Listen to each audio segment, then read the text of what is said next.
Wa yahrumu bil haidi wan nifasi wa fi ba'di nusakhi wa yahrumu 'alal haidi samaniyatu asya'a. Dan yang haram sebab haid dan nifas itu ada 8 perkara. Pada sebagian naskah redaksinya itu bukan wa yahrumu bil haidi wan nifas, akan tetapi wa yahrumu 'alal haid, dan perkara yang diharamkan bagi wanita yang haid. Ahaduha, salah satunya adalah as-shalah, adalah salat fardhon aw naflan, baik salat yang fardu ataupun salat yang sunnah. Wa kadza sajadatut tilawah wa syukri, begitu juga sujud tilawah dan syukur. Nah, ini enggak boleh bagi orang yang haid untuk melakukannya, haram juga. Wasani, yang kedua adalah as-shaum, adalah puasa fardhon aw naflan, baik puasa yang fardu atau yang sunnah. Wasalisu qiraatul Qur'an, yang ketiga yang diharamkan bagi orang yang haid adalah membaca Al-Qur'an. Warabi'u masul mushaf, yang keempat adalah menyentuh Al-Qur'an. Wa ismun lil maktubi min kalamillahi ta'ala baina daftaini. Al-Qur'an itu adalah nama untuk sesuatu yang tertuliskan firman Allah. Di mana tertulisnya? Di media tulis. Baina daftain itu di antara dua tepi, maksudnya media tulis. Baik batu ataupun kayu, enggak harus kertas. Wa hamluh, dan membawa Al-Qur'an.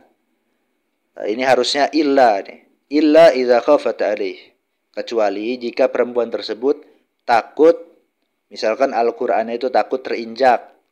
Jadi dia karena walaupun dia dalam keadaan haid, tapi karena sebab dia takut Al-Qur'an itu diinjak-injak, nah itu enggak apa-apa dia untuk membawa Al-Qur'an.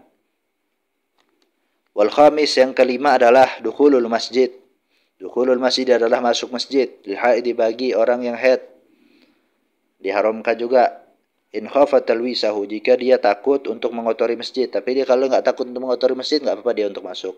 Tetapi dengan syarat dia cuman lewat aja, enggak boleh dia berdiam diri di dalam masjid. Tapi kalau dia enggak pakai pembalut misalkan, nah dia takut untuk mengotori masjid, kalau dia melintas, itu walaupun melintas saja diharamkan. Apalagi berdiam diri. Wasadisu, yang keenam adalah at-tawaf, adalah tawaf fardhon aw naflan, baik tawaf yang fardu atau yang sunnah. Sabi'u, yang ketujuh adalah al-watu, adalah bersenggama. Wa yasanu liman wati'a fi iqbalid dam at-tasadduqu bidinarin, dan disunahkan bagi seseorang yang dia bersenggama dengan istrinya pada saat istrinya itu darah haidnya itu sedang deras, untuk dia bersedekah dengan 1 dinar.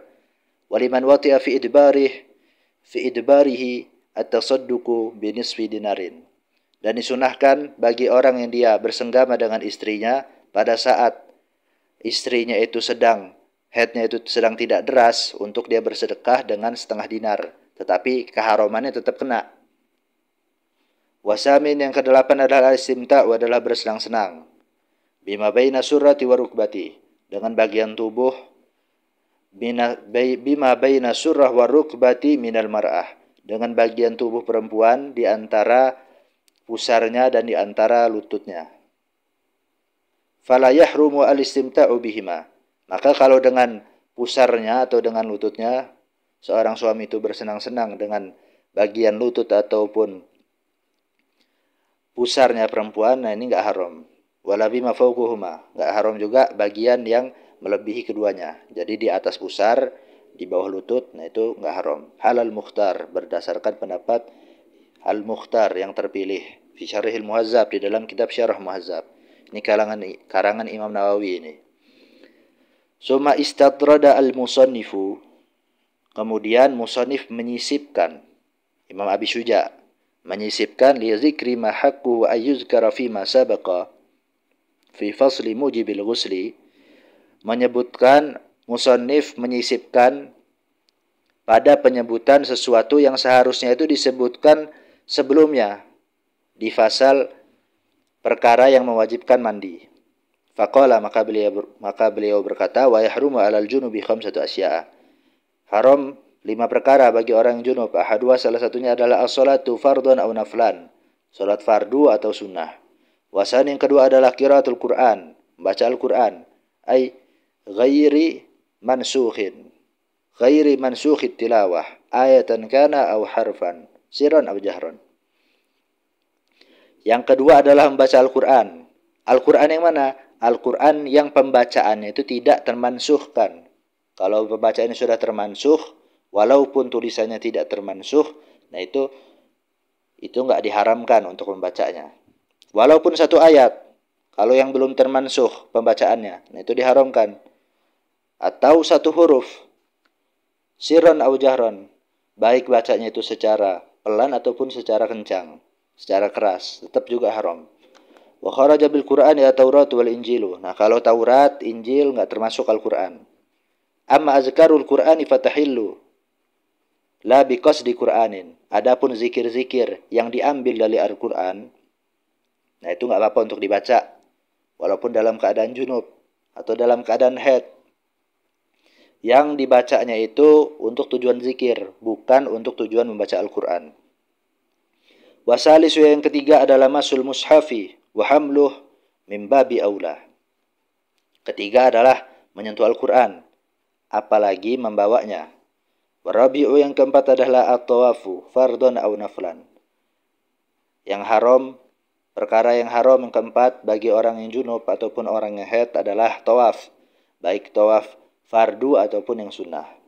Wal khamisu yang kelima adalah al-lubsu fil masjidi. Berdiam diri di masjid di junubin muslimin bagi orang muslim yang junub illa daruratin, kecuali sebab keadaan darurat. Nah, ini enggak haram kalau karena keadaan darurat. Contohnya apa?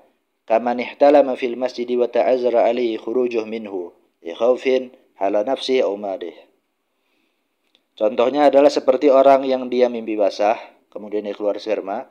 Mimpi basahnya itu di dalam masjid dan dia enggak bisa keluar dari masjid karena dia takut atas dirinya, misalkan kalau dia keluar masjid bakal dibunuh misalkan, atau dia takut terhadap hartanya, misalkan kalau dia keluar masjid hartanya itu yang ditinggalin di masjid itu bakal dicuri. Nah, itu enggak haram dia untuk tetap di masjid walaupun dia dalam keadaan junub atau walaupun dia dalam keadaan junub ataupun dia dalam keadaan haid. Amma uburul masjidi, adapun melintasi masjid, amma uburul masjidi marambih min ghairi muksin, adapun melintasi masjid tanpa berdiam diri di dalam masjid, fala yahrumu, maka tidak diharamkan bagi orang yang junub. Kalau orang yang junub untuk melintasi masjid, nah itu enggak diharamkan walaupun enggak dalam keadaan darurat. Memang hukum asalnya tidak diharamkan. Bal wala yukrahu fil asahi. Bahkan di dalam pendapat al-asah, di dalam mazhab Syafi'i itu tidak dimakruhkan juga. Wa taraddudul junubi fil masjid bi manzilatil lubsi. Kalau berdiam diri di masjid, kalau bolak-balik di masjid orang yang junub atau orang yang haid, nah itu manzilahnya atau tarafnya itu seperti orang yang berdiam diri di masjid. Jadi sama aja kayak diam diri di masjid kalau dia bolak-balik di masjid. Itu maksudnya. Wa kharaja bil masjidi al-madarisu warrubutu. Dan kalau madrasah, sekolah-sekolah atau pondok-pondok, nah itu enggak termasuk masjid. Jadi enggak ada hukum masjid di situ. Lalu disebutkan summa statrada al-musannifu aidan min ahkamil hadasil akbari ila ahkamil hadasil asghari. Kemudian musannif dia menyisipkan juga dari pembahasan hukum-hukum hadas yang besar kepada hukum-hukum hadas yang kecil. Oh bukan, istatroda di sini beralih. Kemudian musannif beralih juga dari pembahasan hukum-hukum hadas yang besar kepada pembahasan hadas-hadas yang kecil. Jadi yang di atas juga istatroda yang di atas itu bukan menyisipkan, tapi beralih. Kalau yang di atas itu berarti yang tadi itu mana? Summa statrada al-musannifu li dzikri ma haqqu wa yuzkara fi ma sabaqa fi fasli mujibil ghusli. Itu artinya kemudian musannif beralih pada penyebutan pembahasan, beralih menyebutkan pembahasan yang seharusnya itu disebutkan pada pembahasan yang sebelumnya, pada fasal sesuatu atau perkara yang mewajibkan mandi. Artikan yang bagus, yang betul seperti itu. bukan menyisipkan tetapi beralih. Faqala wa yahrumu 'alal muhdisi hadasan asghara. Maka beliau berkata, dan sesuatu yang diharamkan bagi orang yang hadas kecil, bagi orang yang berhadas kecil itu salah satu asya, ada 3 perkara. As-salatu wa tawaf wa masul mushafi. Salat, tawaf, dan menyentuh Al-Quran. Nah ini sama perinciannya. Salatnya baik salat fardu atau sunnah, tawafnya baik tawaf fardu atau sunnah. Wa masul mushafi wa hamluh, dan menyentuh Al-Quran dan membawanya. Wa kaza kharitatun wa sundukun fihima. Begitu juga haram untuk menyentuh kharitah. Kharitah itu kantong. Kantong dan juga kotak yang di dalamnya ada mushaf. Jadi kalau cuma ada mushaf di dalamnya, di dalam kantong tersebut nggak ada benda lain selain Al-Quran, atau di dalam kotak tersebut nggak ada benda lain selain Al-Quran, itu diharamkan juga kita untuk menyentuhnya.